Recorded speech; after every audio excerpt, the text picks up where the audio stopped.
വിദ്യാർത്ഥിയെ ഉപദ്രവിച്ചു എന്ന പരാതിയിൽ അധ്യാപകർക്കെതിരെ നടപടിയെടുക്കാൻ സംസ്ഥാന ബാലാവകാശ കമ്മീഷന്റെ നിർദ്ദേശം.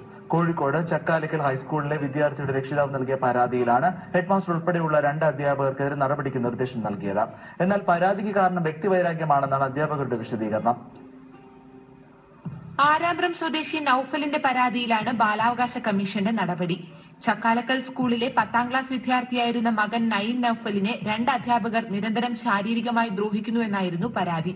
അബ്ദുൾ ഗഫൂർ, അഹമ്മദ് കോയ എന്നീ അധ്യാപകർക്കെതിരെയാണ് ബാലാവകാശ കമ്മീഷന് രേഖാമൂലം ഇയാൾ പരാതി നൽകിയത്. പരാതിയെക്കുറിച്ച് അന്വേഷിച്ച കമ്മീഷൻ നടപടികൾ സ്വീകരിക്കാൻ ജില്ലാ വിദ്യാഭ്യാസ ഓഫീസർക്ക് നിർദ്ദേശം നൽകി. എത്രയോ കുട്ടികൾ ഉപദ്രവിക്കുന്നുണ്ട്, അതിലൊരാൾ മാത്രമാണ് അവന്. ഇവരാരും ഇതുവരെ പറയാതിരിക്കാൻ കാരണം വെച്ചാൽ SL ചെയ്തണോ വേണ്ടെന്നാ ചോദിക്കുക ഇവരോട്. ഞാൻ എൻ്റെ വീട്ടുകാരോടൊന്നും പറഞ്ഞില്ല, എൻ്റെ ക്ലാസ് ടീച്ചറോട് പോലും പറയില്ല. എന്നെ വിളിച്ചിട്ട് മറ്റു കുട്ടികളെ മുമ്പിൽ വെച്ചു ഞാൻ അറിയ പോലും ചെയ്ത കാര്യങ്ങൾക്ക് അടിക്ക് തള്ളിയൊക്കെയാണ് ചെയ്തത്.